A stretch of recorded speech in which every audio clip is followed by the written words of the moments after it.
Assalamualaikum. Selamat tengah hari. Selamat pagi.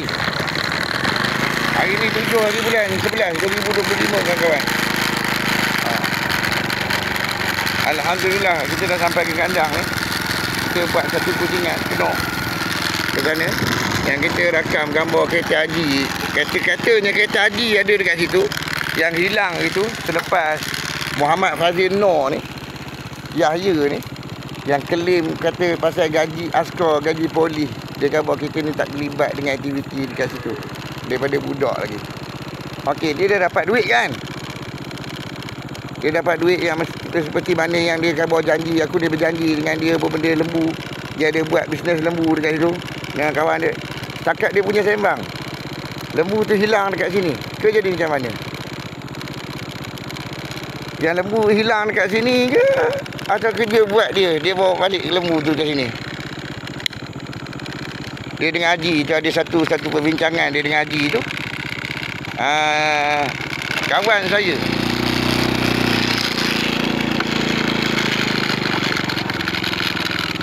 yang dengan Lela, no Lela dekat IPD Kota Star tu kan, yang Lela bagi tahu saya tu, ASP DSP no Lela, Inspektor no Lela, Sub Inspektor no Lela ke apa saja ke. Nama dia lebih kurang sama, ejaan sama, ayah pun sama. Ada tak dia meninggal dalam surat khabar? Penempatan dia dekat Kuantan dia gitu. Penempatan dia di Kuantan, insya-Allah. Ada tak masa kejadian Haji ni, Fazali Ishak ni dengan Fadil Noor ni, kejadian tu?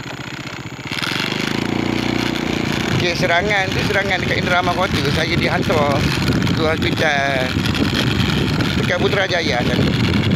Lembu ni hilang dekat sini. Beratus-ratus ekor tak ada. Tinggal yang mak saya je. Sebahagian kecil je. Kan? Perbincangan dia orang ni. Kan? Lepas pada tu nasi kebuli tu, kereta-kereta yang situ dekat bawah kita ni berbohong.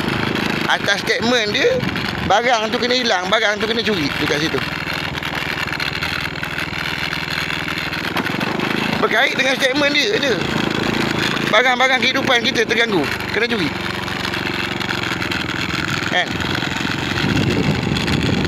Okey. Yang disabitkan dengan Muhammad Nasaruddin Hussein lagi tu kejadian. Yang kawan tu tunggu saya sebab isteri saya kena jolik depan mata dia.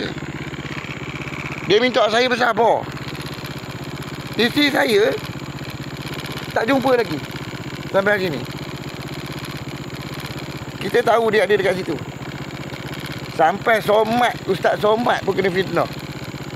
Kalau kau kena fitnah dengan Fika ni, Somad, kau bagi tahu aku. Kita nak buat report polis. Macam mana kau bagi buat report polis dekat Pahang, dekat Malaysia ni.